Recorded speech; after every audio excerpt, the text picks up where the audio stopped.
fois, ils ouvrent les portes de leur temple. Prêt pour la visite? Pas de nom sur la boîte aux lettres ni sur l'interphone. Dire que les francs-maçons cultivent la discrétion est un euphémisme. Pour la première fois à Saint-Étienne, une caméra a pu rentrer dans leur temple. Mais très peu ont accepté d'être présents et de se montrer à visage découvert. Face à la curiosité que suscite leur mouvement, ils préfèrent se cacher.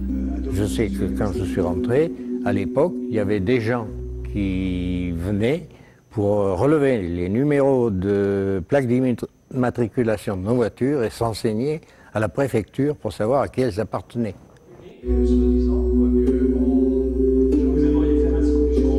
Ici, tout n'est que symbole et rituel que seuls les initiés sauront décrypter. Pour rentrer dans cette assemblée très fermée, il faut être coopté. Louis Cornillon a été le plus jeune franc-maçon de France. Il avait alors 19 ans. J'arrivais avec mes cheveux longs et tout ça, ça faisait drôle. Et puis, j'avais bien tout ce qu'il fallait pour prouver que j'étais franc-maçon. Et j'étais reçu, mais alors comme un prince. Mais le petit chouchou, quoi. Sur le plan de la culture générale d'abord, ça m'a beaucoup apporté. Et puis, sur le plan de la relation avec l'autre, quel que soit l'âge. Moi, je suis rentré 19 ans, et il y avait des personnes de 80 ans, des personnes qui n'avaient pas du tout la même façon de voir la vie que moi. Cet avocat de 53 ans est l'un des rares à afficher sa carte d'identité maçonnique. Il voudrait mettre en avant une société philosophique où les frères se retrouvent pour échanger sur des thèmes de société. Mais cet engagement provoque malgré tout des suspicions.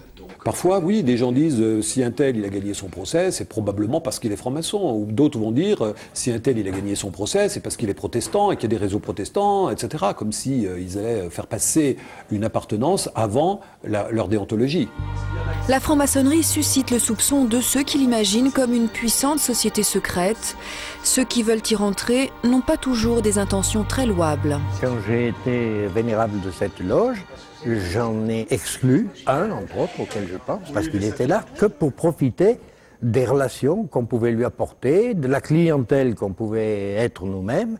Très vite, on a compris et on lui a fait comprendre que sa place était ailleurs.